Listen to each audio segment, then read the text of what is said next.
welcome everybody to this workshop, which is entitled Key Principles for Considering In Silico Trial Evidence in Regulatory and Funding Decision Making. The workshop's being undertaken under the auspices of the UK Centre for Excellence in In Silico Regulatory Science and Innovation, UK CEiRSI. I'll tell you a little bit more about that in a while if you're not familiar already. It's an exercise funded by the Medical Research Council in collaboration with UKPI Innovate UK. And my name is Mark Scolfer. I'm head of department at the Centre for Health Economics at University of York, and I'm going to kind of convene the session today. We've got a number of panel members who will introduce themselves in a minute.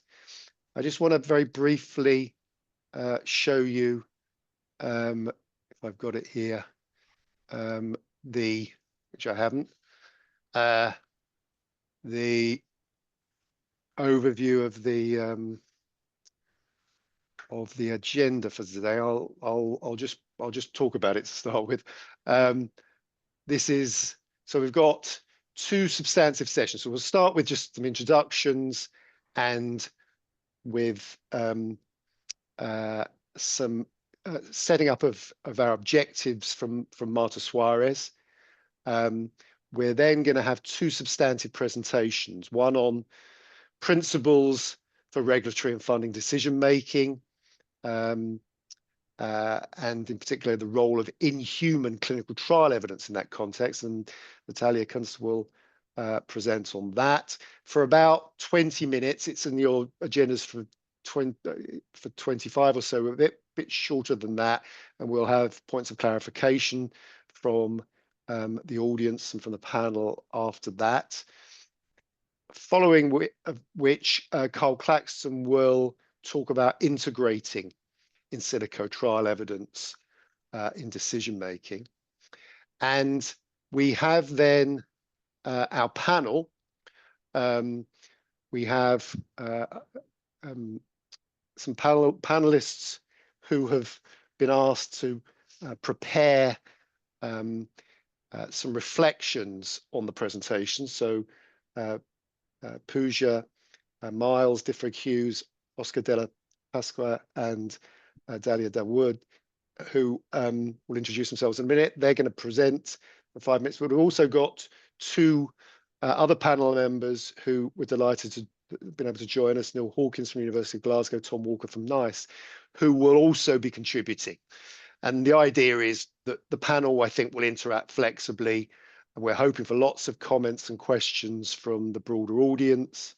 And we don't want to have to be too driven by a particular order or protocol in that second part, which is very much to discuss the implications of in silico trials in this context, in the context of decision making at regulatory and at health system sort of payer reimbursement level.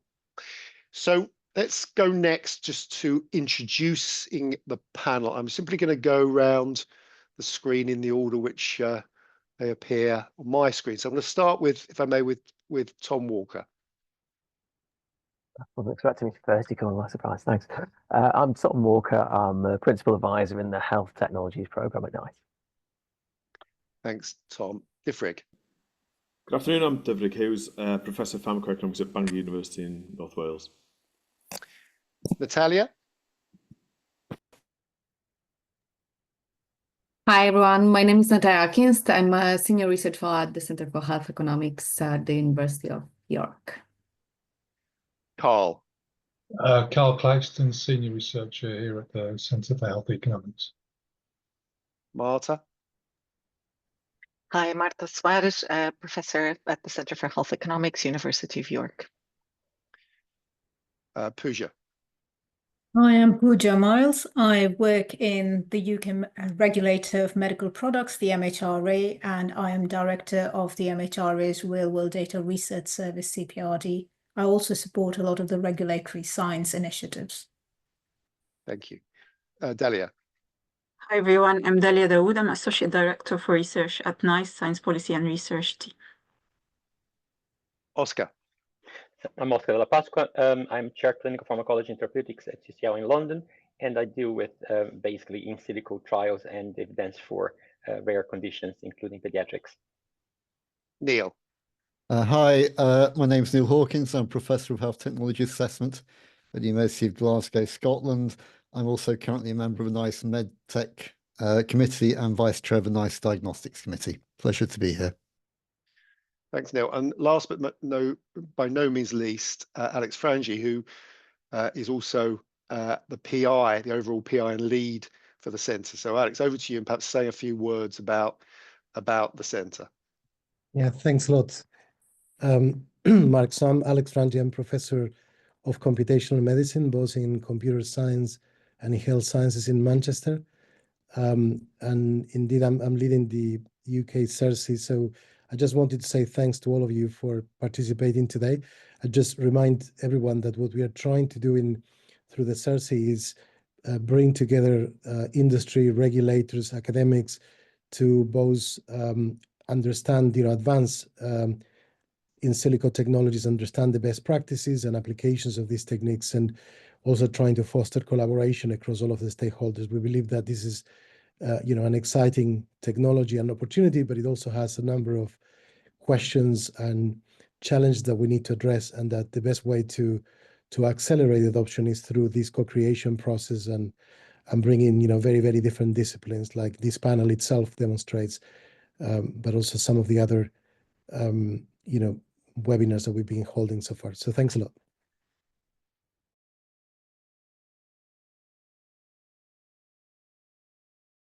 You're muted, Mark. Yeah, sorry. What I'd like to do now is just go over to Marta, who's going to just give a little bit more context for how we've set up this session and what we're trying to achieve. Marta, over to you. Thank you, Mark. So I think kind of Alex raised or noted that there's a kind of a different representation of disciplines in this workshop. And I think I just wanted to provide a few words of context before Natalia and Carl start their presentations. And I guess the context is that really we need to recognize that after regulatory decisions, funding decisions happen that lead to patient access. And it's important to recognize that these funding decisions are crucial and happen with similar evidence than the regulatory decisions. So funding decisions in the UK can be facilitated by NICE, the National Institute for Health and Care Excellence, and we have a couple of representatives here, but there are other national and local funding bodies that perform these decisions about the funding of health technologies for use in particular contexts. So the funding decisions that are made are quite akin to the kind of regulatory decisions in that they consider the expected level of clinical benefits net of any harms, but they consider whether those justify any of the costs imposed by the funder. And Natalia is going to kind of cover the key concepts that as health economists, and you've seen kind of the word health economics quite a lot already. And that's kind of the core of the decision of the funding decisions that are made to grant access to health technologies. So I guess when we think about in silico evidence, which is the role of this workshop, is important to ensure that the in silico evidence is going to support both regulatory and funding decisions, and that these two decision makers need to align in terms of the principles and assessments used when they think about in silico evidence and how that is used within their decision-making processes. And that these principles and assessments create the right incentives for further evidence and for the appropriate evidence to be generated in a relevant and timely fashion for both decision makers. So I guess that's kind of the broad context here. So the objective of today's workshop is to present and receive feedback from the discussion panel, but also from attendees on how existing principles and assessments originally developed to inform uncertain funding decisions might provide a useful quantitative framework for considering in silico evidence at both regulation and funding decisions. So with those few words, I maybe pass the word to Natalia to start with the first part of the presentation session.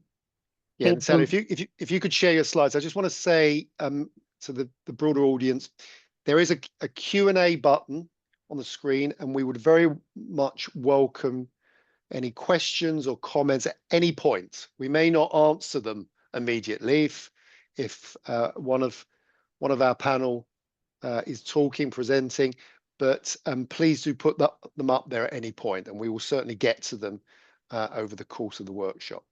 So, Natalia, over to you. A second, I will just make sure. Panel, if we could all go off camera and off audio, please, while Natalia is speaking. Thank you. All right, now it should. Can you see my slides, just to confirm? Yes. Okay, thank you. Thank you, Marta. All right, so I will present a framework for considering evidence to inform regulatory and funding decisions, including decision analysis and value of information methods. In this workshop, we'll be discussing two types of decisions, regulatory and funding decisions.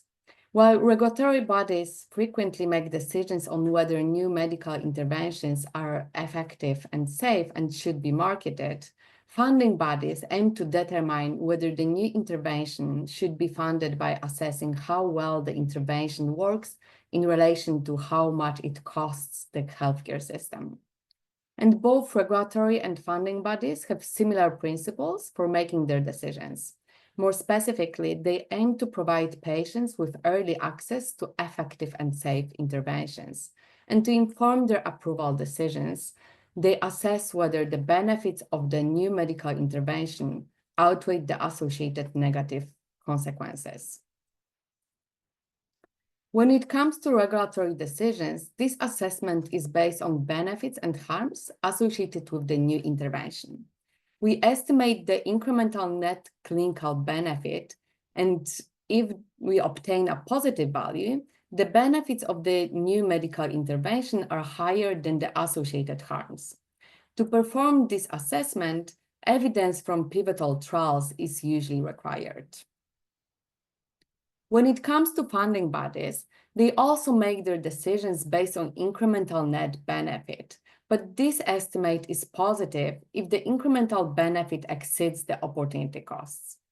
Here, whether an effective intervention will improve health outcomes overall requires a comparison with the likely health opportunity cost.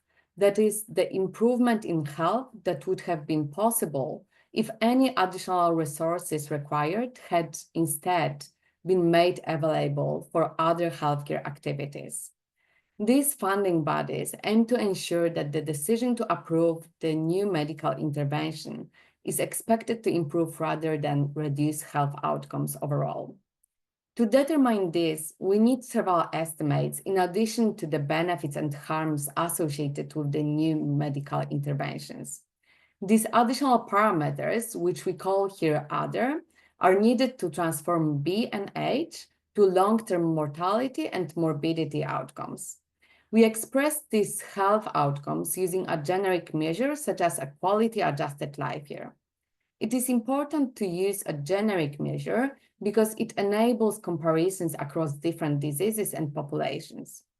Further, we also need estimates on resource use and cost to derive opportunity costs. These type of assessments that I'm describing here are mostly performed through health economic evaluations. Given the high number of inputs needed to estimate the incremental net benefit, a model is often used to inform funding decisions. More specifically, we develop a model that reflects the clinical practice.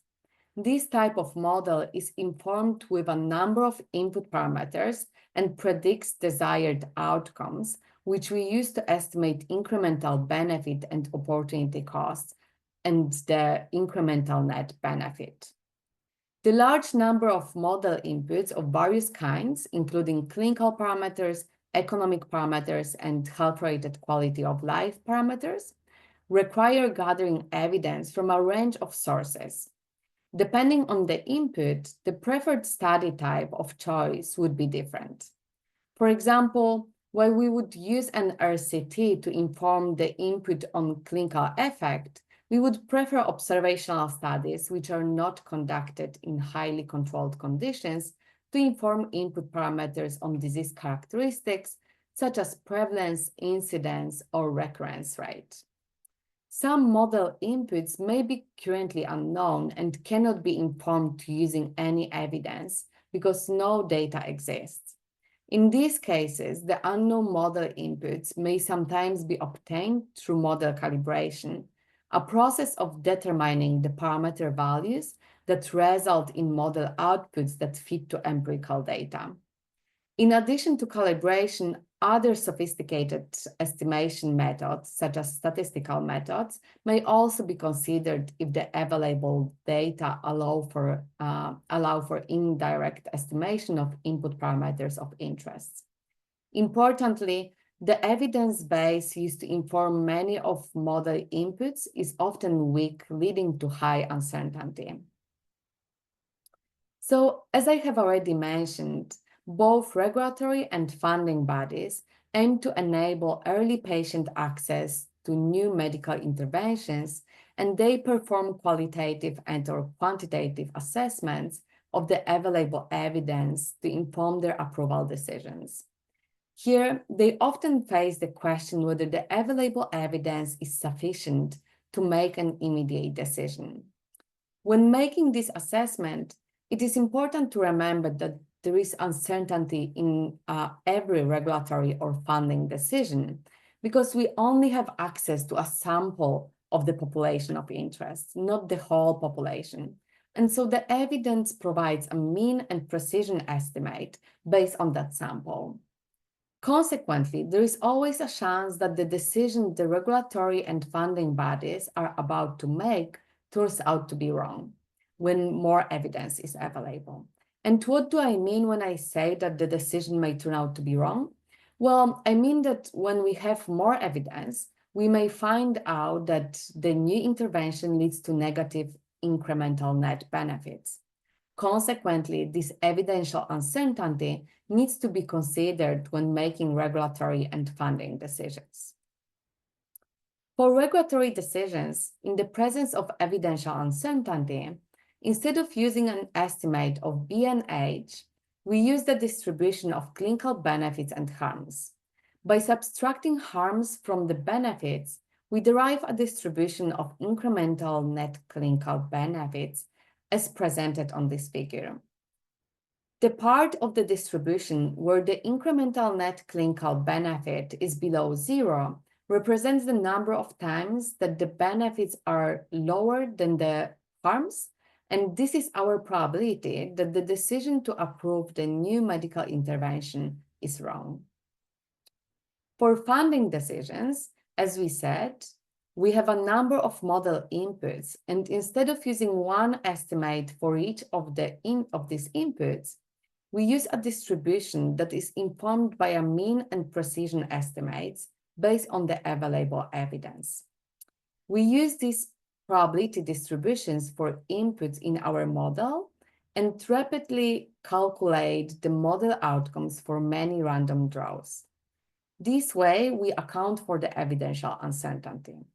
However, when we use a model to guide funding bodies in their choices, we need to also think about the structural uncertainty. When we develop a model, we aim to reflect the clinical practice. However, sometimes we may be unsure what assumptions reflect best the clinical practice because the evidence may support several scenarios as plausible. In this situation, it is important to examine the implications of different possible assumptions on model results. There are several ways to account for structural uncertainty. One of the approaches is model averaging. Here, we run the model with alternative structural assumptions and assign a weight to each assumption. In our example, we have two alternative assumptions, one defined as model F and the other defined as model G, as indicated in the figure to the left. We assume that both assumptions are equally plausible, and we weigh them 50% each to obtain weighted distribution of the incremental net benefit, as presented on the figure to the right. After we have accounted for both evidential and structural uncertainty, we estimate the number of times incremental benefits are lower than the opportunity costs in our distribution. That is, the incremental net benefit is negative. And this represents the probability that the decision to fund the new medical intervention is wrong. So as I have previously mentioned, there is always a probability that the decision we are about to make will turn out to be wrong. And as we have just discussed, there are methods to account for evidential and structural uncertainties and to assess this probability of making the wrong decision. However, the question is whether knowing this probability is enough to decide whether the current evidence is sufficient to approve the new medical intervention. The probability of making the wrong decision is not enough to inform approval decisions.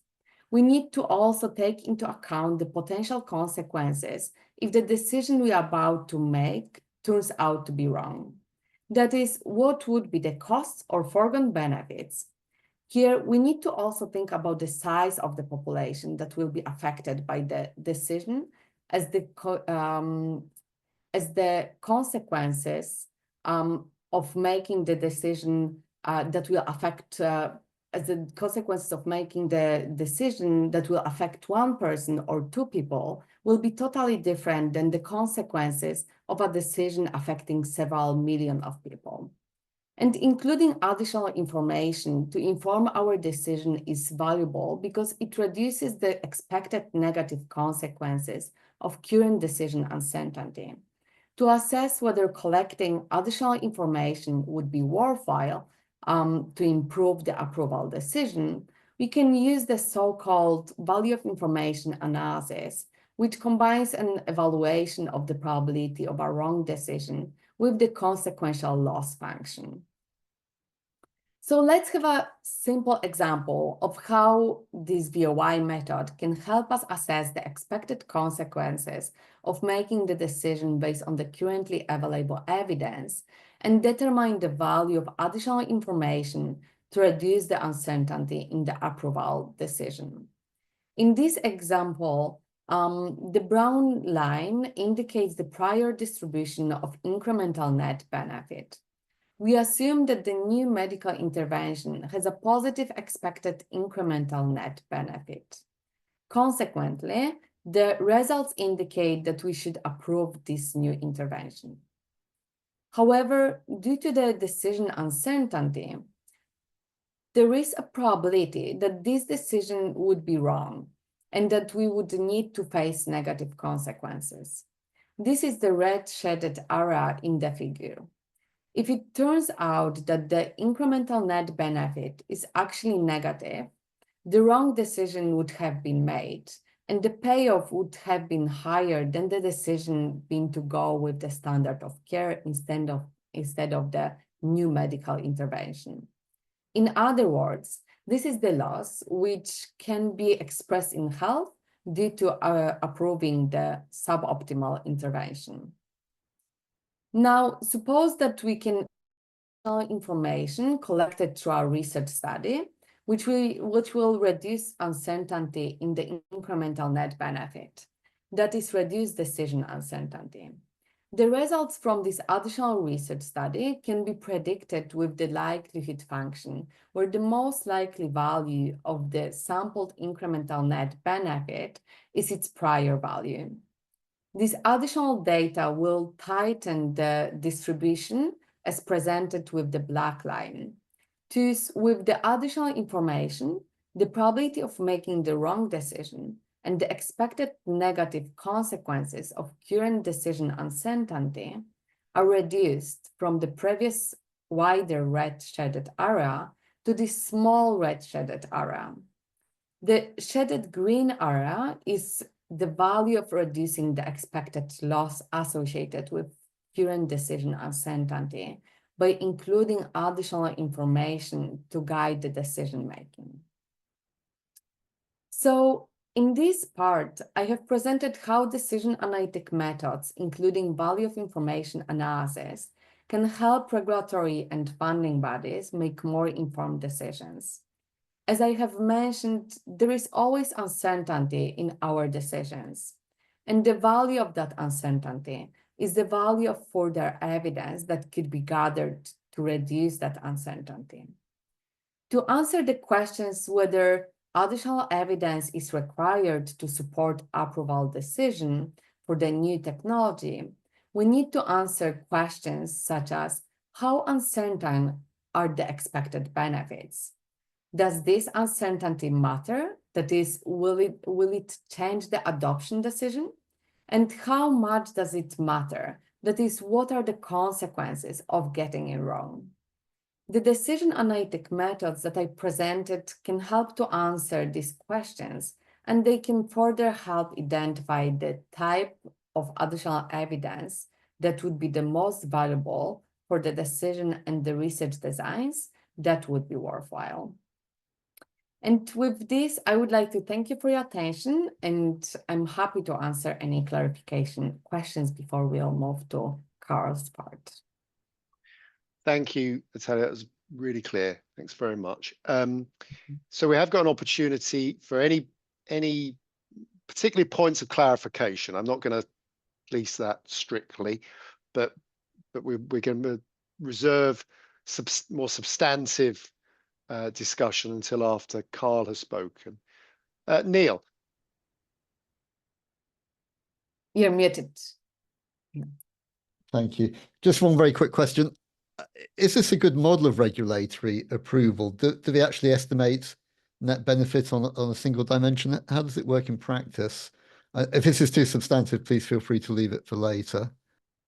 Well, I think we can touch on it briefly and elaborate more later on as well. I think what we are trying to explain here is that we can define net benefits in different ways. So as we're explaining there, that for regulatory bodies, they actually do as well estimate net benefits, but they focus on, they do not take into account the opportunity costs. So we were trying to make the analogy between the two decisions, funding and regulatory decisions, that actually in principle we can use the same methods because there is this similarity. We just have to define the net benefits in a different way. So perhaps Pooja can say more about that in her discussant piece after Carl has spoken. I'm sure she'll have a view on that. Oscar. Yeah, very briefly. So basically, from your overview in terms of the elements that contribute to the assessment, which include the clinical effect, as you call it, and then the disease progression and so on, and you say the value of information, additional information, as you're describing. Can you clarify, because you seem to not consider the temporal, the time scale, because clearly we have treatments that are symptomatic and are treatments that are basically modifying disease or prophylactic. How do, which domain does it fall into then? Because the way you present it, it seems that we are looking at the net benefit without considering a time scale. Well, we do consider not totally sure. I mean, we do consider, we look at the long-term outcomes. So the same as for funding bodies, we would predict. So we use the model, like as I was explaining for example, for the funding decisions, we use a model that predicts long-term outcomes. So those will be the outcomes overall. Often it's a lifetime horizon. So we do take into account the time horizon into that as well. I'm not sure if that's what you were wondering about. Yeah. Okay, anything else? No Q&A from the broader audience yet, which I'm hoping won't last for long. I'm hoping contributions will flow. But in the meantime, let's move over to Carl to present the second main piece before we go into broader discussion. Carl, do you want to share your slides? Yep, that's fine. We can see those.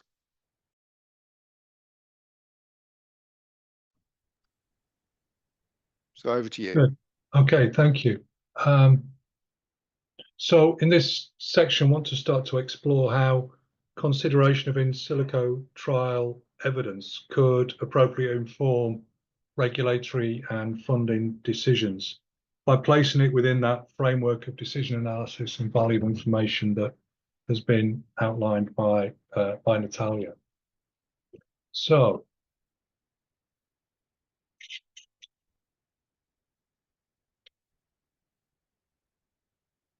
just as a bit of context, in silico trials are part of advanced modeling and simulation, where estimates are partly or entirely based on individualized computer simulations. But here we're particularly considering the circumstances in which evidence from IST can inform an assessment of comparative value that can be used for regulation or reimbursement decisions. So although in silico trials are part of that broader body of advanced modeling and simulation, certainly to our knowledge, they've not yet been used directly in regulatory and funding decisions. I think in starting to think about this, we've got to be clear that the causality claimed of those comparative value is grounded on a full understanding of the mechanistic relationships embedded in the model. In other words, causality in silico trials is conditional on knowing all the causal relationships and modeling them appropriately, and parameterizing the model appropriately, including all the possible interactions. That kind of contrasts quite significantly with randomized control trials, which are the most common vehicle to establish relative value, because there, if the RCT is well conducted and in the appropriate population, causality is grounded on randomization itself.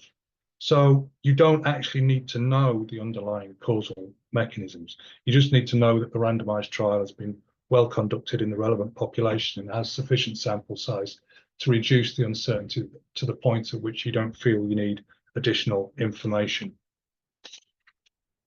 A good example of an in silico trial that did indeed try to estimate comparative value is this one, co-authored by Alex and others.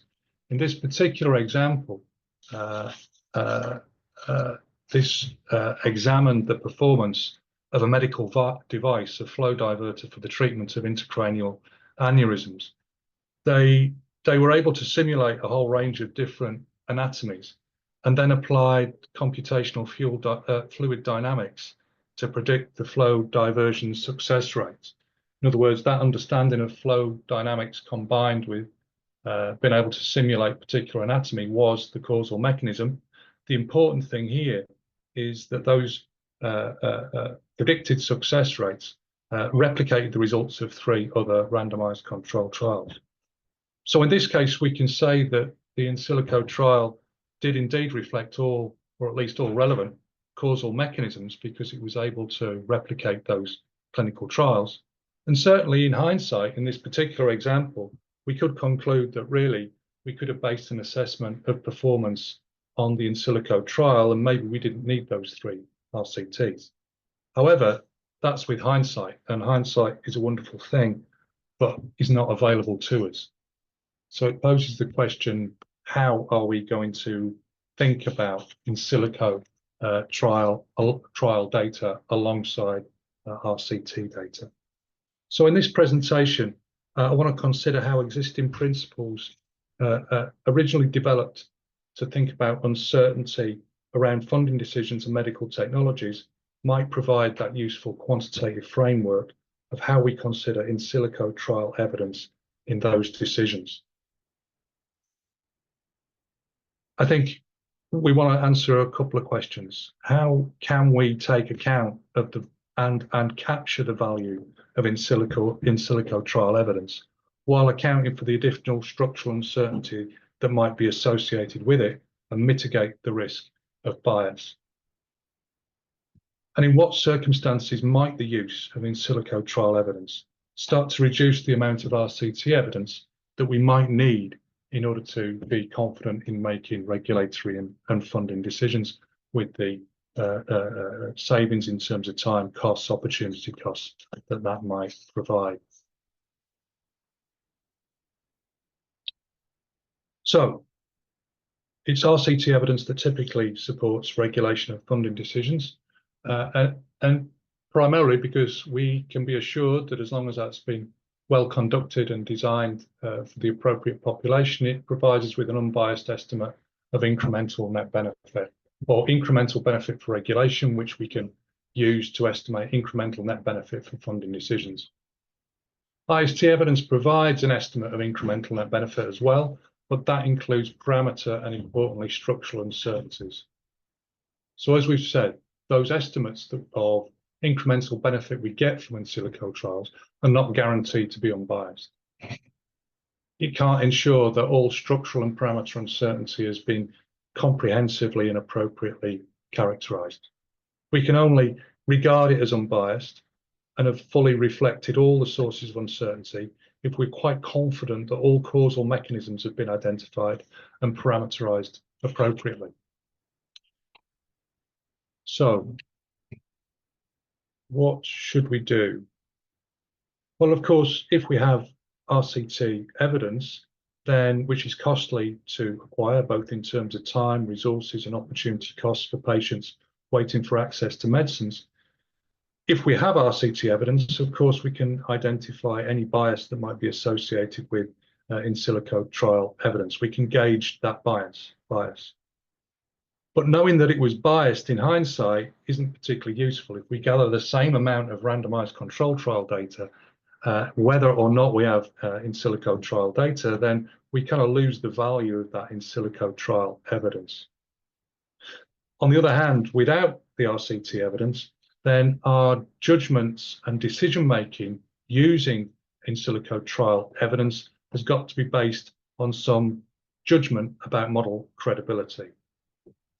And model credibility has been formalized by the FDA, and the way in which it has been formalized by the FDA aligns very well with the kind of framework of decision analysis and value of information that Natalia outlined.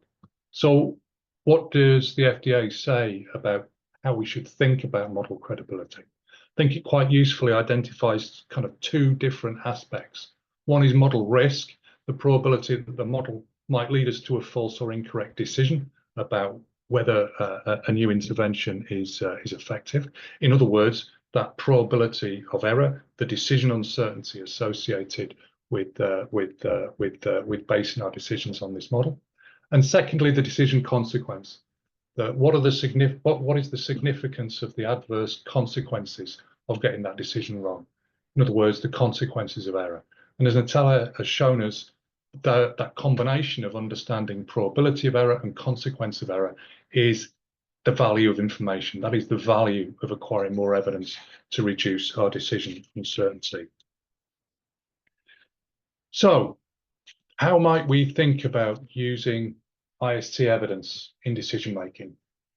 Well, without RCT evidence to gauge bias, there are three kind of alternatives, two extreme and one in the middle. The first alternative is basically to assume that there is no credibility to the IST evidence, in which case our prior, what we believe based on current evidence, if we ignore the IST evidence, is this very vague prior represented by that green distribution. I'm talking about a prior distribution because, as in Natalia's presentation, this very much is founded on a Bayesian view of probability, which is particularly useful here because it means that we can make direct probability statements. It means we can sensibly talk about probability of error and decision uncertainty. And it also means that we can be quite inclusive of evidence. So if we decide to ignore the IST evidence, what are the consequences? Well, the consequences are we have very high decision uncertainty. If we apply the principles of value of information, it is very likely that we're going to want to acquire some more evidence. And in fact, the amount of evidence that we're going to acquire if we ignore the IST evidence is going to be the same amount as we would have acquired in the first place. We've basically given away the value of that IST evidence. What else could we do? Well, we could regard the IST evidence as being fully credible and just take that at face value and imagine the IST evidence gives us this green distribution here, this prior distribution. It would require us to believe that all causal mechanisms are known and have been incorporated and parameterized appropriately, and that there's no additional structural uncertainty. If we were willing to take that judgment that it's fully credible, then what would be the consequence? Well, the consequence would be that in this case, we'd have very little decision uncertainty. As you can see, there's very little tail area to the right of that grey line where we switch our decision. And so we'd be very unlikely to want to acquire any more evidence. We'd be pretty content with the In-Silico trial data as it is.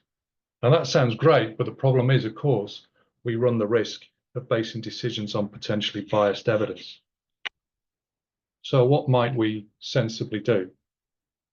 Well, what we can say is that it is probably unlikely that any In-Silico trial evidence is going to be fully credible, because there's always the possibility of unknown causal mechanisms and interactions.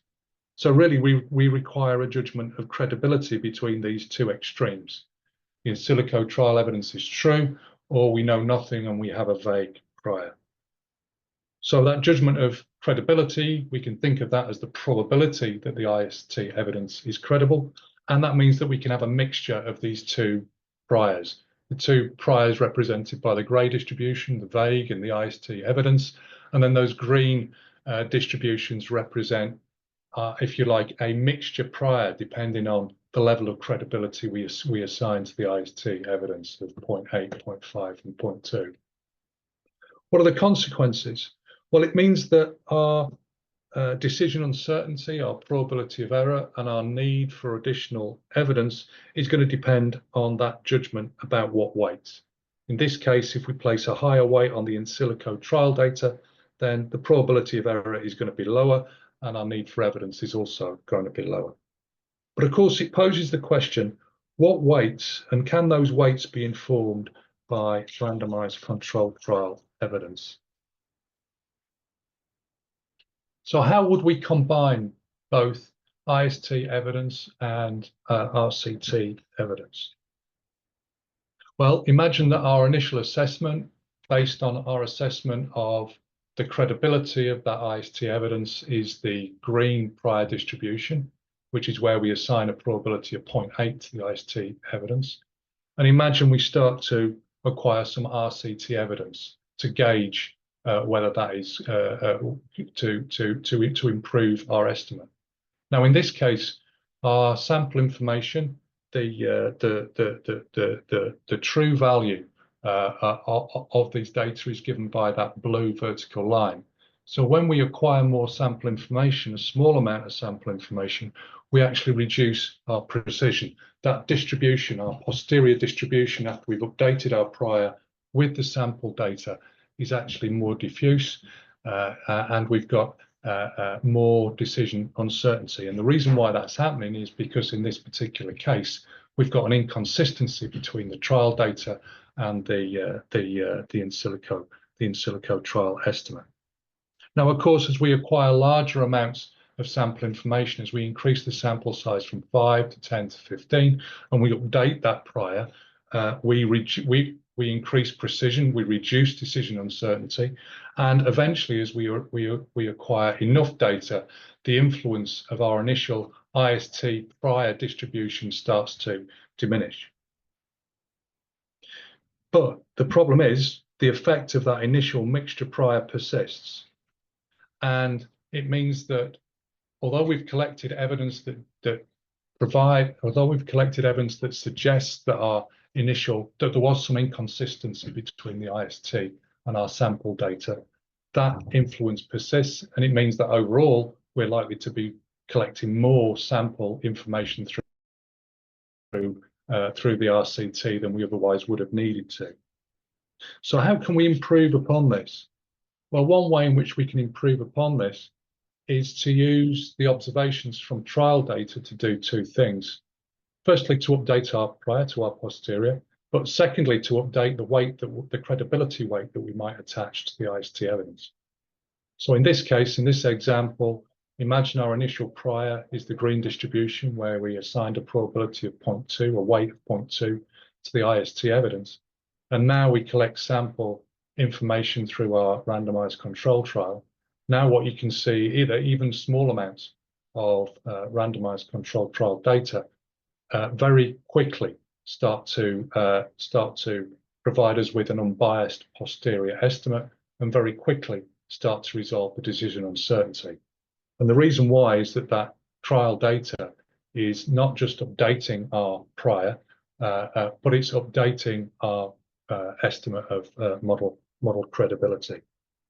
So the influence of that initial prior, in this case, quickly diminishes and doesn't persist, and we quickly get an unbiased posterior estimate, and we more quickly improve precision and reduce error probability. Another way to kind of illustrate the same thing is to think of the same amount of sample evidence from an RCT, so the same amount of evidence drawn from the same, if you like, truth, but with different initial in silico trial estimates. So if our in silico trial data is consistent with our RCT data, then we're going to very, very quickly reduce decision uncertainty, and we're going to require less RCT evidence to get to the point at which we feel that we have enough for regulatory and reimbursement decisions.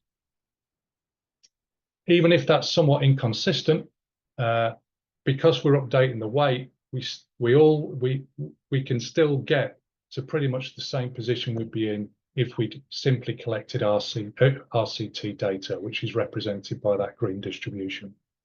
However, there are going to be circumstances if there is quite large inconsistency between the in silico trial data and our RCT data, where we're going to have more decision uncertainty, and we're going to have to acquire more RCT data to resolve that, reduce decision uncertainty to the point at which we're content that we have enough evidence. So, in conclusions, I think decision analysis and value of information provide the framework in which we can think about what is the value of a technology given existing evidence, and what is the value of acquiring more evidence to inform us about a decision to approve or fund a new technology. It helps us to decide how much evidence is going to be required for regulatory and funding decisions, and it helps us think about that trade between access and evidence. I think it is possible to extend this framework to include in silico trial data using the framework of model credibility, but importantly, to make sure that when we do that, that as we acquire in vivo evidence through RCTs, that we update our assessment of model credibility as well as updating our initial prior. In that way, it would allow us to capture the value of IST evidence whilst mitigating the risk of bias and inconsistency. It's going to allow us to make most efficient use of RCT and IST evidence. In many cases, it's going to mean that regulatory and funding decisions are going to require less RCT evidence, because we're going to get to the point where we have enough evidence more quickly. But that's not always going to be true, and it's going to depend on whether the scale of the inconsistency between the IST evidence and the RCT data. So I think there's a couple of other things to say in terms of generalizations not covered in this presentation. I think everything we've said, both Natalia and myself, has been formulated from, if you like, a public health perspective or the perspective of the healthcare system. These exact same kind of assessments can be reformulated from a commercial perspective to inform research and development decisions in terms of data collection, but also decisions to continue development.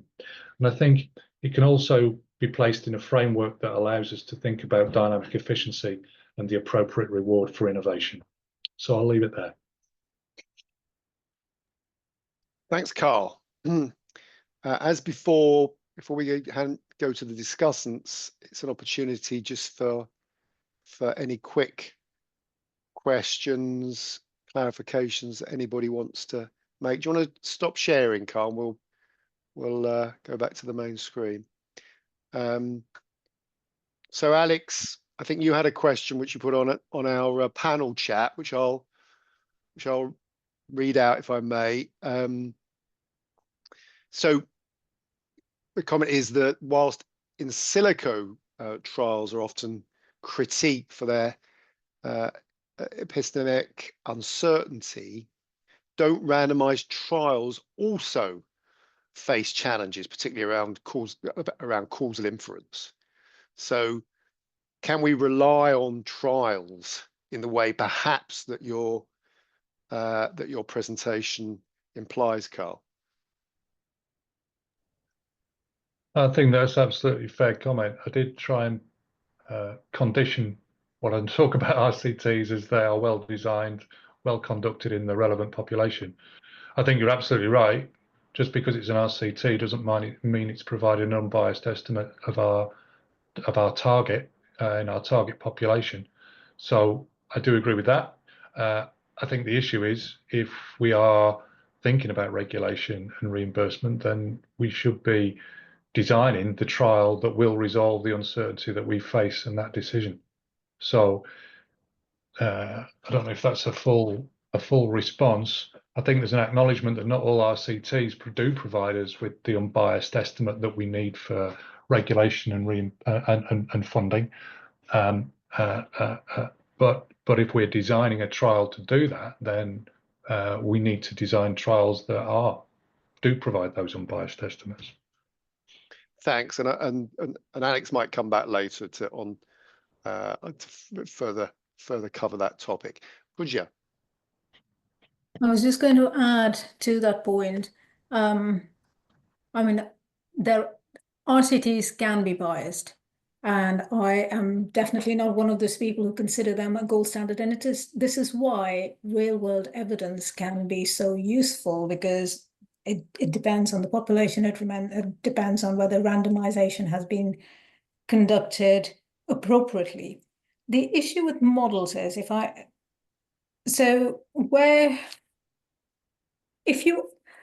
go back to that, I'm reminded of that, all models are wrong, but some models are useful. It's like, how well can a model capture all the nuances of the real world? And that is where the challenge is. So if you have a particular scenario, and especially if you're relying on a mechanistic model and you really understand the system well, then one could argue that will be a higher quality of evidence. But where you don't have that, and if you've made some assumptions which you get wrong, this is where the value of an RCT could come. If it is conducted well, you don't need to understand everything that is happening, and you will still get some, a fairly good unbiased estimate of effect. Thank you. I'm sure we'll get into more detail about this. Neil. Big question for me is how credible or accurate are these in-silico models?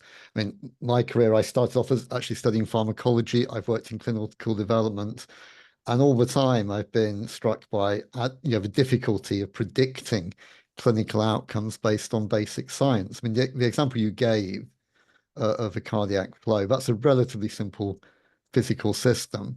I mean, realistically, how well can we model really complex biological systems, immunological systems, and things and such like? And you showed us an example of where that in-silico trial apparently replicated an RCT. Have you got the examples where these studies failed, these models failed to replicate? Do we have a good handle on how good these models can be, and in which areas, clinical and treatment areas, are most likely to be useful? All good questions, and I'm going to I'll encourage Alex again for a bit later, perhaps, to come back on some of those if he's able. Oscar. Yeah, so I think being patiently waiting, because it's really interesting what let's say the statement is of unbiased trials, and if they're well conducted. I struggle with that, because I think there are two elements. Indeed, if they are well conducted, they are unbiased. But we know how many meta-analyses show that the results obtained in the regulatory filing may not be replicated later on. So the idea that the evidence that you generate from randomized trial is actually the true effect, the net benefit, harm ratio may not be there, not the least because long-term adverse events may occur much beyond what's required for filing. That's the first thing. And you see lots of meta-analysis showing contradictory results regarding the benefit risk that you observed initially. Now, Neil is saying, well, models can fail. Yes, but how many trials also fail and never see the daylight because they are not published? Yeah, so actually we are only seeing part of the results that become evidence for us once they come to basically the regulatory agency. And many of them nowadays, we are forced by law to publish negative results. But I think we have to be also realistic that the inclusion-exclusion criteria that restrict the population to get that signal enhanced early on may not necessarily reflect the net benefit that you have in the wider population for which you then have as a target population. So I think this is going to be really something that is relevant for us when we criticize models, because models can actually work on assumptions. And if we are clear about what the gaps are and how these assumptions are, like any sensitivity analysis, how we can then inform ourselves through that process, I think we probably get more understanding of the treatment than randomly through empirical evidence. Thank you. I think we're getting on to some substantive discussion now, which wasn't quite the purpose of this period. So what I'm going to do actually is move on to the discussants. Again, I'm going to ask the broader audience to make sure that they can contribute as well through the Q&A. So please do that.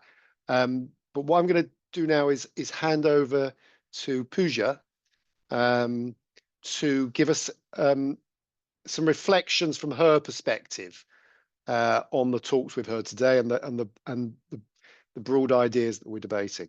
Pooja. Thanks, Mark. And I'd like to thank Natalia and Carl for the very clear and informative presentations. So at a very high level and at a principles level, I think I agree with everything that you've said and you presented. So from a regulatory perspective, you're absolutely right when you say the biggest thing that we are doing is we're trying to assess, does the benefit outweigh the harms?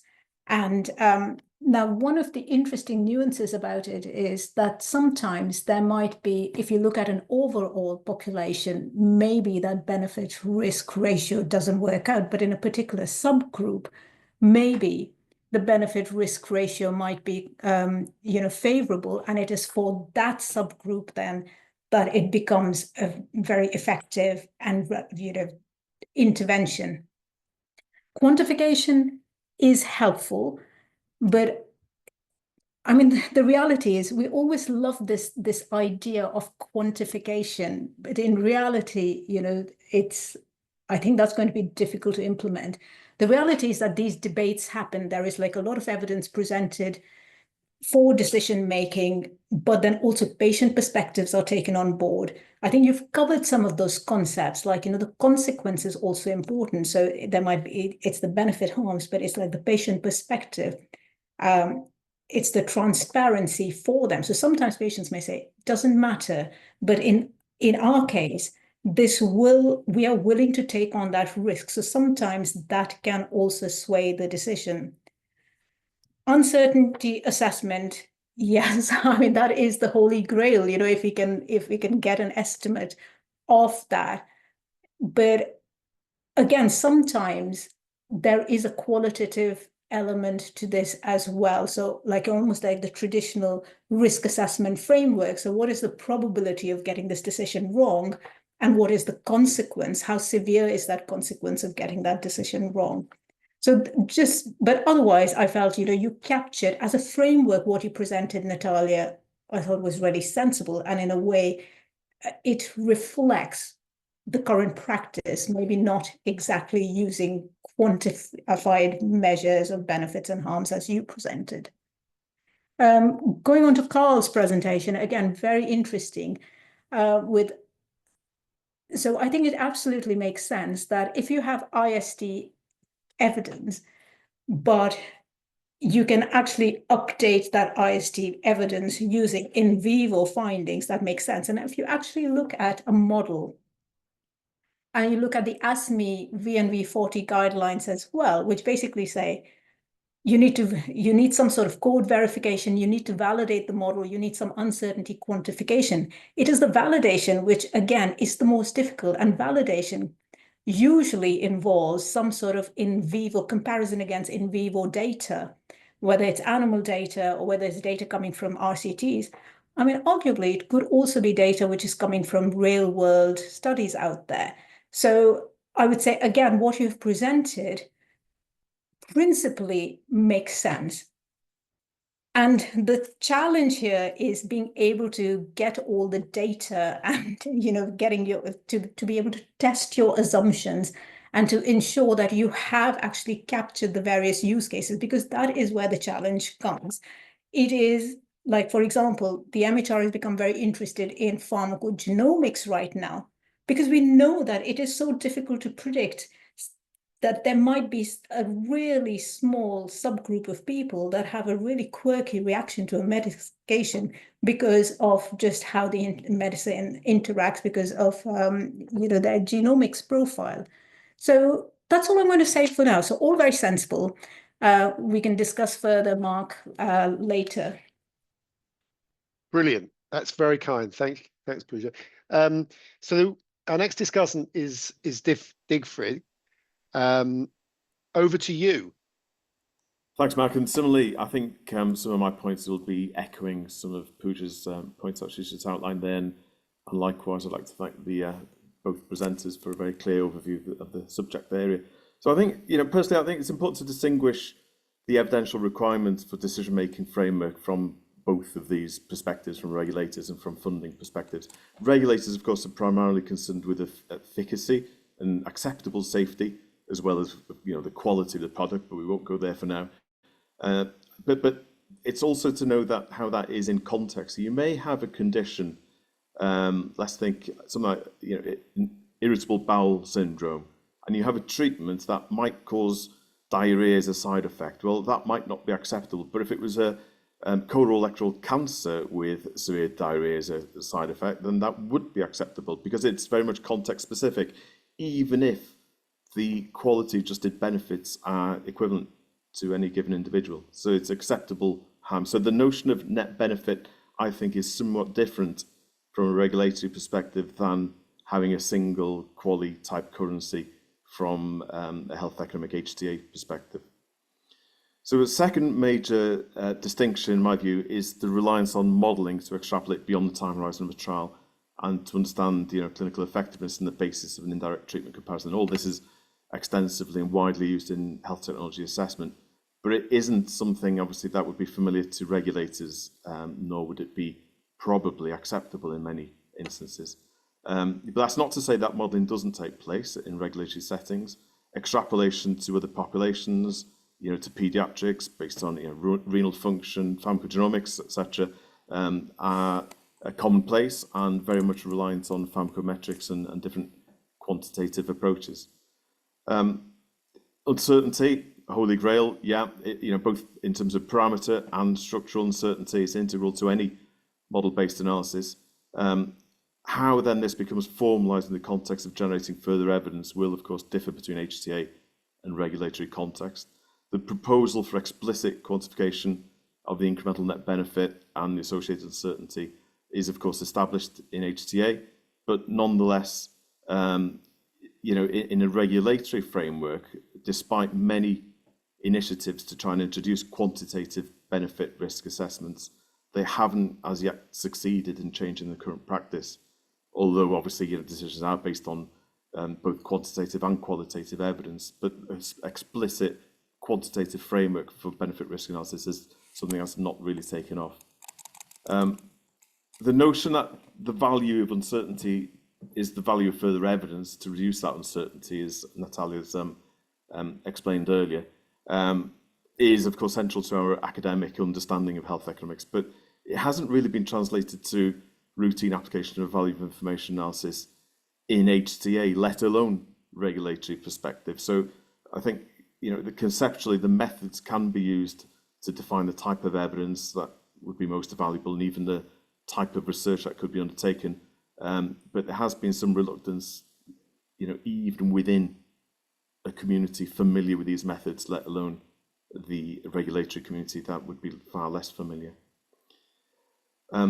I accept that in-silico trials is certainly an approach that can align with the methods of value information analysis as presented, and we would consider it as a natural extension in decision analytic modelling and probabilistic sensitivity analysis in HTA context, but there isn't that equivalent in regulatory decision making. So I think it would be a difficult step to pursue, but nonetheless, generating these priors and the points you made, Carl, about using the trial evidence to put different weighting on the credibility of the prior is clearly going to be an important step. One challenge, of course, of many is in defining the value function in a regulatory context. Given what I mentioned earlier about the context specificity about benefit harm assessment, we're also acknowledging, cost is not in the equation, neither is a generic measure of outcome. They are things which obviously are not going to appear in regulatory assessments. Just going back maybe just on where quantitative approaches are undertaken from regulatory perspectives, and Neil's touched on this in terms of the difficulty extending beyond fluid dynamics to more systems-based pharmacology, etc. And there are a suite of models in quantitative pharmacology that have been used extensively. And the notion of model-informed drug development is something that has been around for a couple of decades now. And the FDA have developed several documents around this and noted that its potential usefulness in drug development. But important, the context is very much about drug development, not regulatory decisions. And so I see that the framework as presented has tremendous value potentially to inform commercial decisions on moving from phase 2 to phase 3, etc. More so currently than perhaps approval or non-approval of medicines based on the benefits and harms. So I'll pause there. Thanks. Thank you very much. I'm just going to take the opportunity, just reading out a question there around sort of what we might call data deserts. So this is areas where we might have no current evidence. We've got a clear unmet need, but a lack of commercial opportunities or potentially viable commercial opportunities around trials. Is that an area where in-silico trials might be more, their relative strengths might be more obvious? Perhaps I can go straight back to you, Ifrig, on that. You've talked about some of the challenges of using these methods in the regulatory sphere, but of course we know that in some areas we just do not get drugs developed, and they don't actually get through they don't actually present through a regulatory hurdle. Are those sorts of areas, and I guess drugs for kids is perhaps a good example, one example. Is that an area where these sorts of methods might be particularly helpful? Yeah, perhaps I'll give you a couple of examples of drugs for rare diseases as a case in point, where very few populations to be tested. There's lots of incentives to develop the treatments. More recently, going back to the 1980s and prior to that, those incentives weren't in place, and so there was a dearth of new medicines for that reason. There is an acceptance, certainly in the HTA environment, and I assume similarly in the regulatory, that there is great uncertainty around the benefits of the treatments, but it isn't an evidence-free zone. There's always some evidence, even if it's extrapolated from animal data, which is relatively cheap to acquire. It's not, and even for drugs going through that kind of linear process of phase 1, 2, 3, and then post-marketing route to approval, there will be accumulation of evidence moving from human volunteers through to early patients and then to the definitive trials. All that evidence could and perhaps arguably should be put in a Bayesian framework so that the drive from one phase to the next is informed by the previous data. But I think we're very rarely in an evidence-free zone. But I'll give sorry, Mark, just to extrapolate, one other example that we've been working on is in pharmacogenomic testing, whereby it isn't really plausible to do a randomized controlled trial for each and every gene variant to assess the effect it might have on patient outcome. So there is more reliance on using pharmacometrics, where we have a good understanding of the relationship between, you know, the genomics and the pharmacokinetics and the drug metabolism, etc., that would then predict the outcomes of that treatment. And so use of in silico studies in that context is an area that would have an opportunity. And I think Oscar will probably go on to this about the use of in silico trials for pediatrics, where again, clinical trials may not be appropriate or helpful indeed, and would delay market entry of medicines. But, you know, extrapolation based on the mechanistic relationships and the pharmacometrics would assist in that journey. Thanks, Divrik. Pooja, do you have something specifically on that? Just to say that definitely in answer to Alex's question, the MHRA had a roundtable on in silico approaches and where they could be useful. So we already accept evidence from in silico approaches when it comes to dosing. So even determining pediatric dosing, which otherwise it just doesn't make sense to go out and actually test this in real populations. But we know that there are certain groups that are missing from trials because of the safety concerns. So that either when it's pregnant women in many trials, extreme elderly, children, the immunocompromised. So supplementing the trial evidence with some in silico evidence would be very helpful in these cases. So it could allow for extending the use to these populations. So just wanted to add that. Brilliant, thank you. Let's move on to our next discussant, who is Oscar. Oscar, do you want to give us your thoughts? Yeah. Well, first of all, thanks for this very nice overview, and I guess Divrik and Pooja have already highlighted some of the points I was going to make. So I think, first of all, I believe that we cannot blame the model, but we can blame the modelers, first of all, about the being wrong or right. And the context of use, as Divrik was saying, there's a context use that needs to be defined. Now, historically, I think the problem we have here when we talk about net benefit and how you calculate that is what are the elements, what are the dimensions that are going to put there. And unfortunately, in terms of the modeling in the development space, but also in pediatrics, is that you normally model the primary endpoint of a trial. You model perhaps one safety endpoint.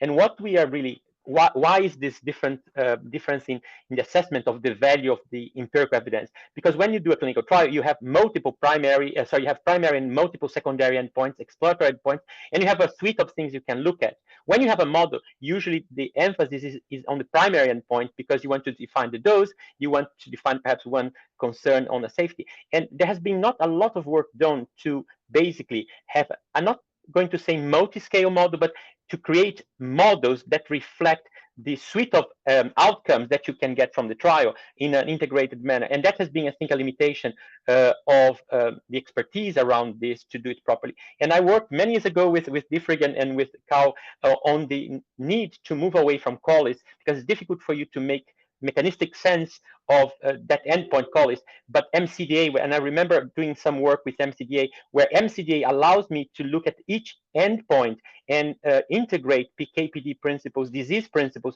into those endpoints, and then use MCDA type of approaches to combine them together to then move into your effectiveness space. And unfortunately, as we said, and I think Divrik helped me a lot when we had a long ago a workshop in Bangor. Exactly, how do you bring those quantitative approaches closer to pharmacology so that we can make sense of the mechanisms, we can get more confidence. So you work on uncertainty because there are areas where we have the knowledge, but also when we have gaps in that knowledge, we said data desert. I think there are areas where we know how big and how sizable that desert is, and sensitivity analysis would allow you to explore the implications of that uncertainty on your decision, on the outcome, and both for regulators and for patients. And that's what's actually happening at the moment. I believe some of you might be aware. So there is an ICH guideline being worked on right now called the Model-Informed Drug Development, so ICH M15, which is a new space for model-informed drug development that will set the scene for requirements that regulators should use to appraise in silico evidence. And there is something called the credibility matrix, which is basically borrowed for some of the work that was done already previously for device. So how do you have that credibility matrix filled up in a way that models are assessed for their context of use, for the assumptions, for the implications for the wrong decision, for implications for regulators and patients. And I think that stepwise approach in understanding what the model can and cannot do will increase its credibility, because I think the problem we have today, both regulators but also those using modeling, are not, let's say, used to make explicit what the model can and cannot do. And that creates that, let's say, blur in the way we perceive the uncertainty, or we perceive the value of modeling relative to empirical evidence.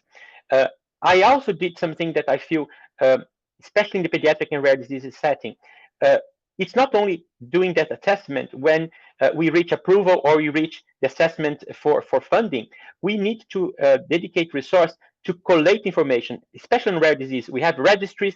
There is not really systematic way to put efforts together to generate or to collate evidence in a systematic manner that can be integrated into models and then use the model prospectively in subsequent assessments. Unfortunately, we don't have support and financing mechanisms at the moment that would enhance that type of activity. Pooja was saying about real-world evidence. We work with hospital data, and it's a nightmare quality-wise. If you think that quality of the data is what really defines how reliable the results are, we see a huge variation in quality because it's not research data. So how do we create that mindset among clinical, let's say, professionals to ensure quality is there so that we can reutilize the data for this purpose? I would stop here, and then we can continue the discussion. Yeah. Thank you, Oscar. That's helpful. I'm going to go straight to Delia now for the fourth of our discussants. Thanks a lot, Mark. And again, I reiterate the thanks to Natalia and Carl for the very clear presentations. And every time I listen to these presentations, it gets me thinking about really the value of information analysis, as well as thinking about in silico evidence and its uses. And I will primarily reflect on my experience of working with these types of data in our grant-funded research project and our Health Technology Assessment Innovation Laboratory, which is considered our sandbox. And Tom will come and provide probably the more of the appraisal perspective and working on using the evidence in appraisals. So I think we need to think back to the fact that we really need to use all the available evidence as health technology assessment agencies, and working on providing or making decisions that inform access to health technologies. And we have been working with the evaluation of medicines and having that experience for much longer, and that's probably what shaped our approach to thinking about the evidence and the hierarchy of evidence, of course, in that regard. And generally, for that purpose, absence of relevant RCT data as a main source of evidence on relative efficacy, or having immature trial evidence, or even trials that lack external validity because they haven't been conducted in the target population, always introduces that uncertainty that we've seen its impact on the decision making in the presentations. And I think characterizing and quantifying the uncertainty is always useful in informing funding decision making specifically, and more importantly, actually making use of all the available evidence, as I said. So drawing on the evidence available from RCTs, but also we now moving towards also supplementing that with real world data, as Pooja explained, and exploring the use of real world evidence to support RCT evidence. And if we can see that there is value of using in silico trial data also to reduce that uncertainty and improve decision making, I think there will be very huge potential and benefit from thinking about its use and then putting in place all the steps that we require, which I will touch on a little bit later, on making this type of evidence usable and useful for us in decision making from an HTA perspective. So I'm thinking that it's not new for us to think about working with new types of data, and it happened already, for example, in our new model or approach for evaluation of antimicrobials that NICE has developed which used actually in vitro unsusceptibility data that were used in the new evaluation framework for antimicrobials. We also, during COVID, where we didn't have RCT data in a timely manner, and we had to make decisions, we used in vitro data in order to inform our decision about the evaluation of COVID treatments. So it's not new that we think about using different or novel types of data, and it's useful to start exploring the value of these. It's still very early days for us as HTA agencies. Maybe regulators are slightly ahead in that regard of thinking about modeling and simulation by virtually of using it for dosing, as, for example, and other purposes, as Pooja explained. But it is on our kind of future programs to think about these data, and we actually have it within our HTA lab as a project for this year to think about novel types of data, and that includes modeling and simulation or in silico data, as well as in vitro data and also synthetic data. So these different types of novel types of data are really going to be useful for us, because we are seeing more and more these decisions that have to be made with limited evidence or immature evidence, whether it is in rare diseases or in cancer, for cancer treatment with immature trial data. Pediatrics, of course, is an example that has been given. So it's always useful to think about novel types of data and their value for decision making, and that's why exactly we are supporting the CEiRSI, the work within the CEiRSI on for this particular reason. So I've started thinking about things that how can we push the needle here, and I think external validation and the calibration is very essential to make us a little bit more comfortable with thinking about how we can use these types of data, and that applies, I think, to validation against RCT data, but also equally, as was mentioned, against real-world data, if there's available real-world data. So, for example, similar to what happened with real-world evidence, there was the study that RCT duplicate, which improved our kind of confidence in using real-world evidence, or moved us ahead in this regard. Also, linking the results from these types of in silico trials, as Defrick explained, and his work has been very useful in this regard in thinking about using pharmacoeconomic and pharmacokinetics, and pharmacometrics in general to inform pharmacoeconomic modeling and inform go-no-go decisions. So if we start thinking how we can really build in this information into our current modeling framework, for example, to inform funding decisions, that would be very, very useful way, but also using it within the context of a value of information analysis. And I really liked how Carl explained how we can adjust our prior knowledge based on accumulated data from RCT and IST, and adjusting the weighting that we can put on each type of data. So all this will require more working, I guess, to make us more comfortable with using this data and explore its potential, really. And I've been thinking about that totality of evidence and how we can use it. And really, it's important to think about how we can explore the potential for evidence synthesis frameworks that combine both RCT, RWE, and IST. Why not? We are starting to think about the evidence synthesis approaches that uses both types of data from different or mixed study design. So if we are able to draw conclusion based on the totality of evidence, I think that will tremendously help in reducing uncertainty. And I guess it's important to flag, but probably Tom will reflect on this, the importance to think about how we can upskill all of us to think about these new types of data and how we can use them in our decision making. I'll stop there, and maybe we can pick it up in the discussion. Thank you, Dalia. I'd like to come to Tom now. So Tom's very much at the cutting edge of the NICE process in terms of decision making and using often very imperfect evidence and trying to inform NHS guidance. I know, Tom, you haven't necessarily had experience of submissions to you that have used in silico methods, but you're certainly used to using models, right? In your area of work. Any reflections you've got on some of the fundamental differences between the models that you see and some of the principles of in silico trials that we've been talking about here?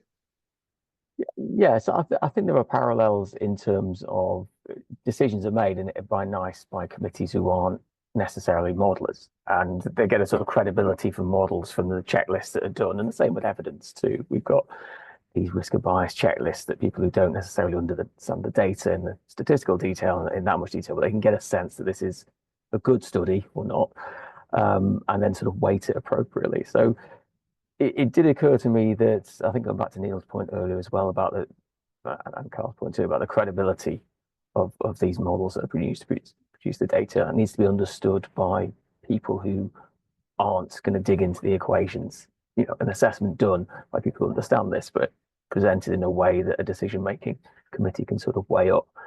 And we have that, as I said, with the risk of bias, so Quadus on the diagnostic accuracy, for example.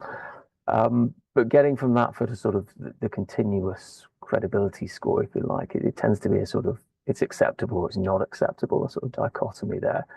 It doesn't always necessarily translate into a sort of a continuous credibility scale. And I think, you know, if what's suggested here in terms of weighting the credibility on a more continuous scale, that's going to need a really good tool to, you know, for groups to consistently critique these types of models and give a decision-making body who aren't necessarily experts a way to say how much they believe it, really. So I think that was one reflection. And, you know, we have a lot of models that committees look at that can be in incredible amounts of detail, these individual patient simulations. We don't need the decision makers to know every single aspect of the model, but we do need a way for them to understand that it's been produced in a good way and get some sort of measure of quality from an assessment of people who do understand it in a consistent way. So I think, you know, the credibility assessment tool or score weighting and how we get to that is probably something that's pretty integral, I think, to getting this into greater use in committees. Right, thanks. Well, I'll ask colleagues to reflect on that and perhaps think about what that might look like in practice. But we've heard some really important things, I think, from our discussants. Amongst other things, we've heard from Oscar about building trust in models. Really, we've heard from Diffrig about the potential importance of these methods around drug development, but some of the challenges of using them in a regulatory sphere. We've heard from Bujir about some of the quite flexible ways that regulators are already using models and the value of non-trial evidence. We've also heard in a similar vein from earlier about novel approaches to evidence and novel ways of thinking about evidence and uncertainty. We've got about half an hour left. One of the things I'm keen to do is to get some views about this. We've heard about mechanistic models, and in Carl's presentation, he presented that cardiac example, which is the sort of, I guess you like, the pure mechanistic model. And I think Neil mentions some concerns about that and just how representative it was of the sorts of models that we might see in this sphere.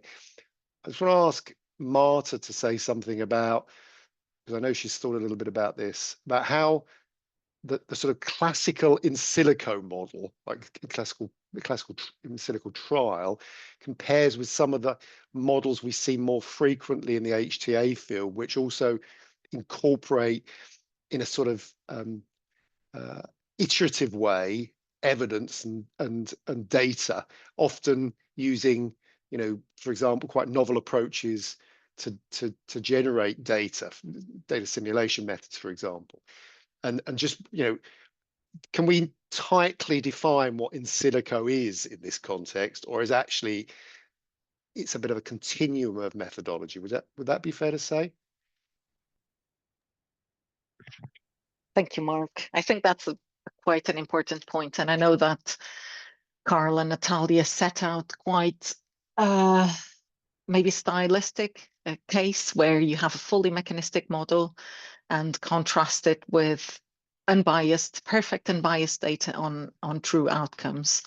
But obviously that isn't the case in the majority of situations where you might not have the outcome data, or where your mechanistic model might actually integrate outcome data in some ways. And that's how at least most of the examples of in silico trials that I've seen actually aren't as mechanistic as the example that Carl showed and that Alex worked on using a fully mechanistic model. Most of these in silico studies integrate outcome data in one way or another, and there are different levels of, or potentially different levels of integration of outcome data with the mechanistic elements that can complicate not just the fact that the definition of in silico gets blurred because it's integrating some outcome data, but also can confuse assessments against outcome data. And as Carl has shown very clearly, I think the value of having some level of unbiased evidence, and as Carl showed, the quantity of evidence, if there is credibility of the consistency of the in silico model, the actual quantity of evidence required might be much smaller than we're used to. So that's kind of one advantage of using in silico data. But in the absence of that unbiased outcome data, we are potentially left with uncertainty over the credibility of those in silico estimates of value. And I think that's kind of something that we need to be aware of, is that the in silico denomination is really inclusive and has been used in a very loose way to include a number of different levels of integration of outcome data with mechanistic modeling. And it's something we need to be aware of, both when thinking about data collection and credibility assessment. Thank you, Marta. That's helpful. Neil, I'm going to give you a chance to. You got exercise quite early on, and perhaps was somewhat curtailed by me about some of the issues with sort of what we might characterize as simplistic models. Do you want to expand on that? And then I'm going to come to Alex. I'll be quite brief. I spoke. Yeah. One of the things that interests me, I've heard various terms in silico evidence, in silico trials, and silico models, and so on. I think Duffrey put it very nicely. We've used simulation models for a long time. We used them to inform trial design. We used them in pharmacodynamics. We use them to expand on understand trial evidence. But it does feel to me there's quite a big step using these models to in some extent, displace trials. Now, trials do have their problems and uncertainties, but in a sense, I think that highlights how difficult it is to replace trials by simulation, because these systems are just so complicated. So, of course, we should always take a wide view of evidence. Simulation modeling should be part of that, as well as in vivo and in vitro animal studies. I think the regulators are probably much better at this. But to take the step to actually start displacing some trial evidence or non-comparative or real-world evidence or human evidence with models will require an understanding of how good our models are in their predictive capacity. And that doesn't mean just reporting the successes, but it means reporting and understanding the failures. But there is one place already where we regularly use, I'm aware of, where we regularly use models to inform health. It's in diving. I go diving and I take with me a model of how nitrogen goes across my components in my body, and I use that to make decisions affecting my health. So it's not so outlandish that we can do this, but as we do it in more complex systems, we really need to know, how well and how good we are at doing this, I think. Thank you. Alex, you put a question which I think is more a statement on the chat, which I think is suggesting that sometimes the models we're calling in silico models are rather misrepresented as sort of overly simplistic, and actually they can reflect quite a lot of complexity, biological complexity, for example. Do you want to say some more about that and address this suggestion perhaps from earlier of, I think one question we got earlier was, where are the examples of where in the comparison between in silico trials and patient trials, we've seen big differences. We've seen, the example that Carl showed, the cardiac field, where there was some degree of of confluence between the two, there must be other examples where that's less the case. Do you want to comment on that? Yes. So first, thanks, because it is really an enriching and exciting discussion, and I'm learning a lot from it. I think there are three things that I like to say. One is it's difficult to pinpoint to a specific examples where things have been different, because in a way you use modeling, and every time there are differences, you sort of learn from it, and it's part of the way in which you do further experiments, and you sort of expand some of the methodologies as well. So in a sense, you learn a lot through the mismatch between the models, between the predictions and some of the existing data available. That's the way we advance. So, but and there has been relatively few, what I would call, strictly speaking, in silico trials, as opposed of simulation studies in general, right? The other thing is, I believe that one of the things we need to do to achieve what Neil was mentioning is start registering the in-silico trials pretty much the same way that we register conventional trials. And that's a practice that is not done at the moment, partially because this is coming from a more technical community, which is kind of converging with the clinical and regulatory communities and understanding the practices from each of the sides. So I think, in a sense, we need, as technical community, to do more of the things that the clinical and regulatory communities do, like registering them, specifying your analysis study a priori. But I also would suggest that we need to think that the modeling community has also developed substantial expertise in terms of both modeling complex processes and also developing guidelines for validation and verification and uncertainty quantification that in many other areas are completely missing, right? So I would say that this is like two cultures that are sort of bring things to bring together and to add. And for instance, in the study that Carl was presenting, is not just physics, there is also physiology, there is also biochemistry included, to give an example. Now, having said that, it's still limited, is a limited understanding. A model, by definition, is a simplification of reality. Even a randomized controlled trial is a simplification of reality. And it's about understanding those assumptions that you're making. And I think one of the things that I like from computational models is that they force to make your assumptions super clear, super transparent, because you're coding them, as opposed of an experimental study where you have that in the form of a protocol, but still there is many ways of going about that. I love the idea of developing sort of checklists for developing kind of levels of quality of the evidence. I think that will help methodologies to improve their practices. And then there was the other point that I wanted to make. The last point I wanted to make is I want to clarify one aspect that I know that some of you are very clear about this, because we've discussed it in another context, but some of the comments made me think that it would be worth doing it. Nobody, definitely not me, in the community of computational modeling and simulations believes at the moment in-silico trials is the pivotal source of evidence, or will be in the short term.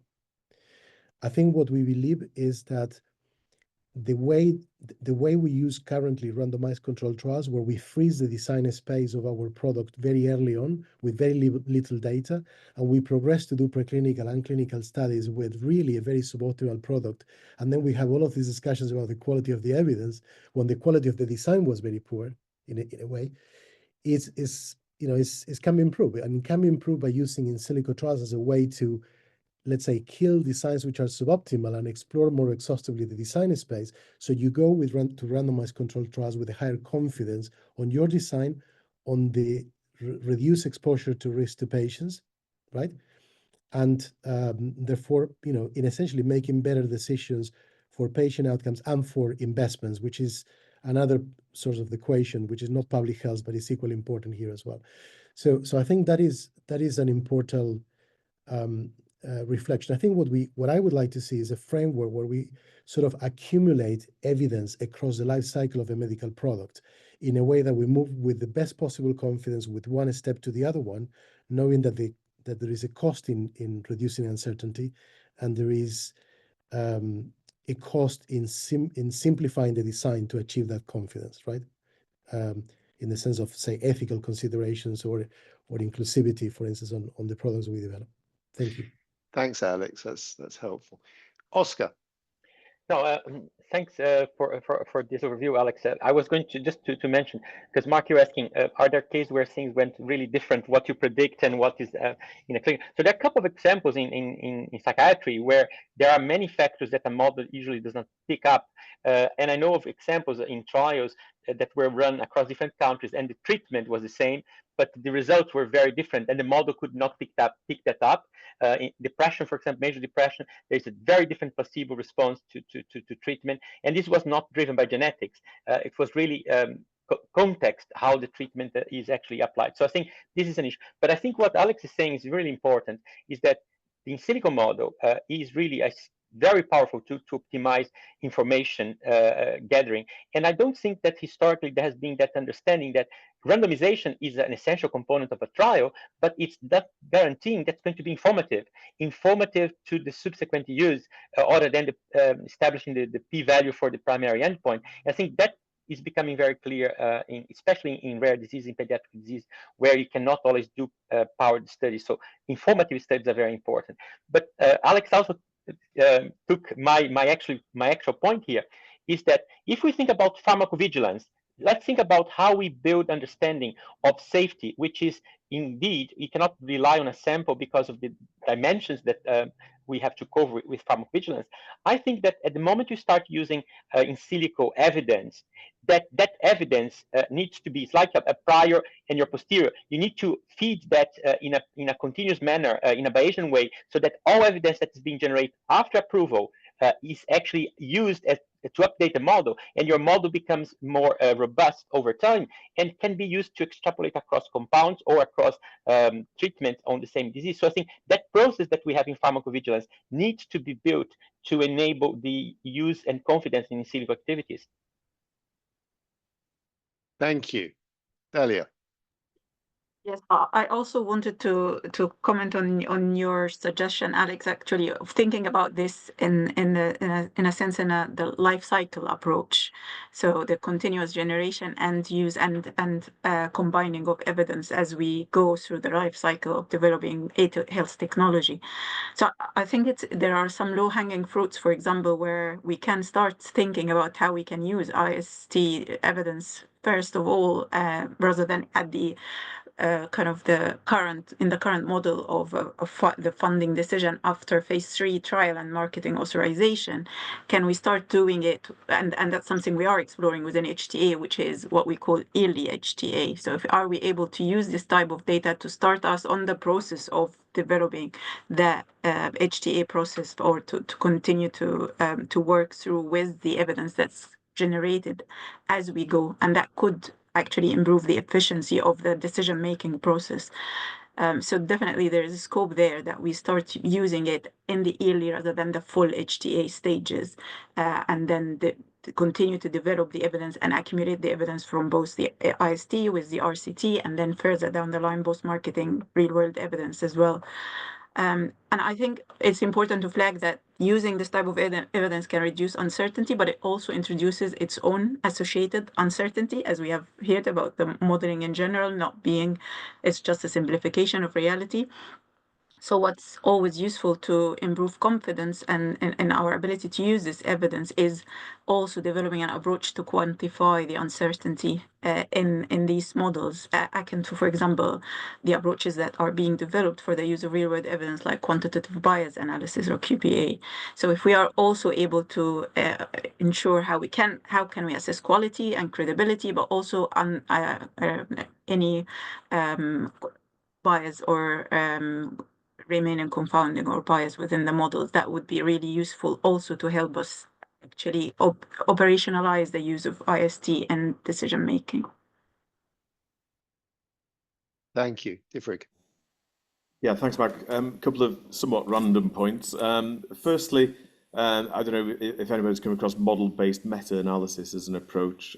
We've seen a submission based on that methodology, which incorporates a mechanism-based dimension to making indirect comparisons. So that's an example within HTA and with drug submissions. That just as a note.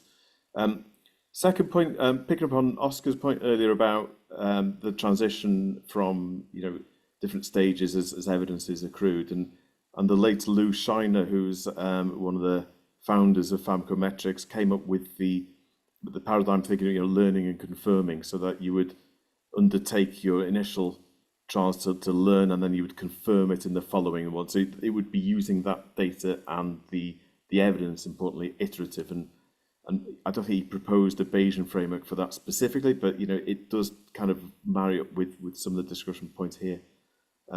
The third point I wanted to mention was an example that we did some time ago, where we were faced with wanting to understand the cost effectiveness of DOACs, the newer oral anticoagulant drugs, compared with warfarin that had been around for 50 odd years, which cost nothing effectively.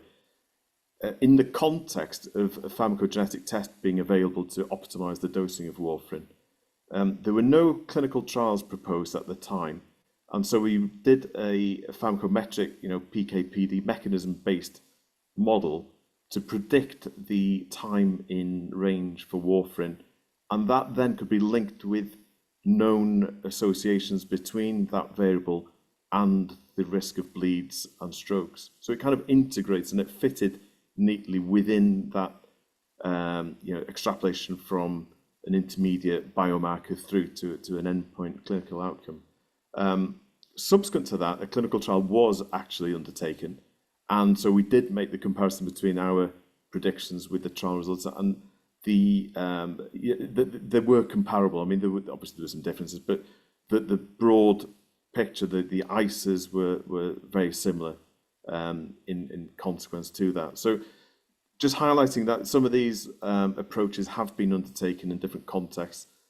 Obviously, it's an important point to also document those failed cases, and Oscar's pointed to a couple in psychiatry, and I'm sure there are many others that never see the light of day in publication. Thank you. Does anybody want to reflect on this issue of some of the practicalities of defining or determining model credibility? So I'm thinking in the context, say, one that several people here know pretty well, submissions of models to NICE, part of technology appraisal, part of diagnostic assessment, where those models are assessed. I mean, certainly the drug models are developed typically by or on behalf of the commercial organizations behind the technology. There are independent third party, should we call them, assessment groups reviewing those models. But as far as I know, there's no formal quantitative scale of credibility. That's within the framework that Carl described would be a very important part to make that an explicit and quantitative process. How can we begin to move in that direction? Marta, is that on this issue or something else? Yes, I was going to invite Alex, because as Carl highlighted, there is quite substantial work on assessing credibility of in-silico models from the which is very aligned with the way we think about decision uncertainty, model error, and the consequences of uncertainty. So I was going to invite Alex to summarize any developments on the credibility assessment sphere. Do you want to quickly briefly do that, Alex? Yes. So I think Marta refers to the developments like the American Society of Mechanical Engineering ASME BMB40 standard and some others in the same series, which essentially try to structure the way that you go about thinking through credibility. And in the CEiRSI, we are going to have 10 case studies that we're going to try to stress test those scenarios against a number of real hypothetical products. I mean, real in the sense that they're realistic products, but they're hypothetical, they're non-commercial ones. There is some elements there that are actually qualitative, or at least that you think qualitatively, and then you guide a number of what is called credibility activities, which are quantitative activities to confirm your level of credibility. One aspect that someone mentioned before that you can use is the fact in models you can do sensitivity analysis. That's a way in which you can actually go about assessing uncertainty, because it may be that a given parameter that you have full uncertainty, you don't know anything about it, you can the values you can demonstrate that has a relatively limited influence in the outcome you're interested in. So it's an indirect way by looking at what is the effect on the magnitude that you're interested in, but that requires, I think, Oscar was saying, the definition of the context of use, what is the quantity of interest that you're interested in. So it's always contextualized. Thank you, Neil. I think there are interesting issues around the extent to which we make these models open source. We regard them as a public good, and also be realistic about the resource required to build robust models that have actually good internal validity, do what you expect them to be doing, as well as then having good external validity. I know, people pointed out to issues in some of the models that we were using within the COVID pandemic, which obviously developed very quickly and very rapidly. But to build robust models does take significant resource. Thank you. Well, we've got 8 minutes or so. At the end, I want to Marta to tell us a bit about next steps in this particular area of work within the CEiRSI activity, and perhaps Alex as well to give us a brief overview of the big picture with the centre and the next steps for that. But I wanted to give Carl and Natalia an opportunity as our presenters earlier to reflect on anything that's emerged from the discussants and from subsequent conversation that seems important in the context of the framework that you've presented. Carl, anything you want to chip in with? Yeah, I guess it's been a really useful discussion. I think just a couple of reflections really. All the discussion about RCTs and the potential for bias, I absolutely take and understand. But I think we need to be careful not to throw away randomization. Randomization is really special. It's one of the few ways in which we can really start to get causality when we have no idea what the true underlying mechanisms are. And so I think randomization has to remain at the core of us feeling that we have resolved uncertainty. My other comment is that, we are willing to quantify value and effects. We might not be willing to roll them up into a QALY, that's for sure. I don't think QALYs reflect the social value. I think they're a convenient metric that's better than measuring mortality, but we are willing to quantify primary, secondary endpoints and harms. We're very willing to do that and look at that and think about that in a deliberative process. And I've always argued that there is no level of sophisticated quantitative analysis that can be a substitute for deliberation, but the question is, can it provide a useful start point? But on that side of things, quantification is absolutely done. On the other side of things, I do fear that we consistently do not fully characterize the level of uncertainty that we might have. We hang on to heuristics and p-values and confidence intervals and imagine that really tells us something about how uncertain we are. It doesn't. There's a whole layer of structural uncertainty on top of that. So that worries me, that we don't have the same respect for uncertainty as we do our primary, secondary endpoints and harms. And then finally, I think we probably pay even less attention to the consequences of uncertainty. In fact, by and large, in most processes, we don't formally look at that at all. Now, can we fully quantify everything? No, we can't. But I do think that we ought to pay more attention both to trying to capture all sources of uncertainty, but not end there. We really ought to pay more attention to try to quantify the consequences, because if we don't do that, and if we do start to downweight randomization as our means to truly get at causal effects, the real worry is that we end up making a whole series of decisions over generations which profoundly undermine the evidence base for clinical practice. And we'll be in no position to get it back, because all that stuff's out there and getting used, and there is no way on earth we're ever going to be able to do the randomized control trial to resolve it. So I suppose my response is it kind of worries me that we seem quite reluctant to even consider the possibility that we could start to be more inclusive of sources of uncertainty in a quantitative way and quantitatively assess what will be the value, conditional on a series of weights, what will be the value of resolving it. And maybe the value of resolving the uncertainty far exceeds the value of the technology on the table. Thanks, Carl. Natalia, anything you want to add? Also, I can be very, very quick. So I agree with everything what Carl said, and so all the points from the panelists were great. Really, I really enjoyed listening to all the very important points. I think maybe one thing, because I totally agree with what Carl said, that quantification can support making decision, and there will be always some other aspects that are being taken into account. So it's not only about the quantification, but it's still not taking that into account may be harmful, like when we have the methods that can support the decision. And I think as well, just going to not take too much time, as I know we are running out of the time, just maybe touching on what Difrik mentioned about the methods, VOI methods not being really appreciated by the reimbursement bodies. I agree that it's been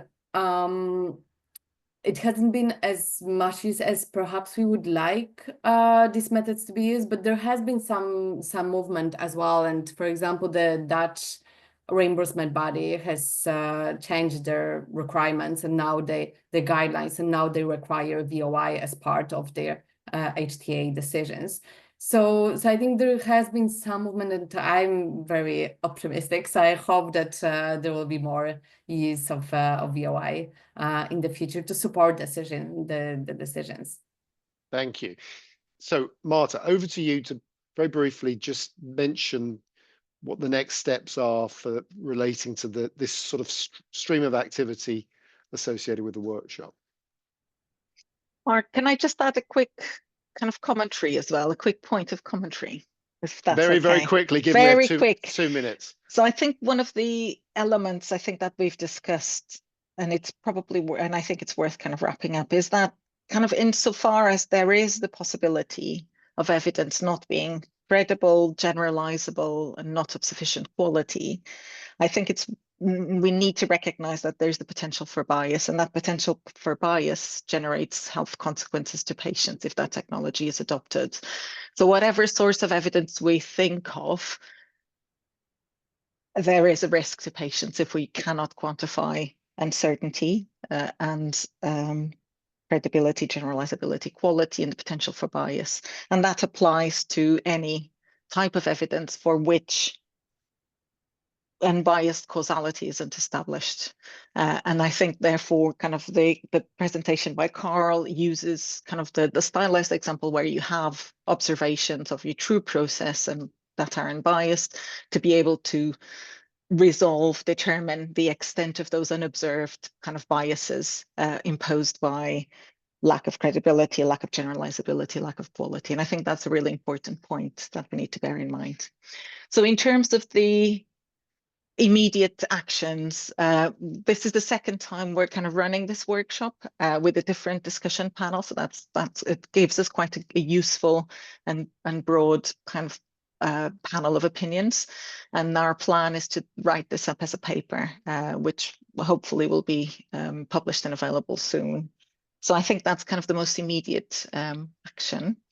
I think in terms of the CEiRSI, I'll give the word to Alex, but there's a number of activities related to case studies, and the main output will be a position paper where the views of funders will be aligned to that position paper as well. So not just in terms of regulatory, but we're aiming to align the positions of funding decision makers as well as with regulatory decision makers. So that's kind of the role of the working group Dali and I are involved with.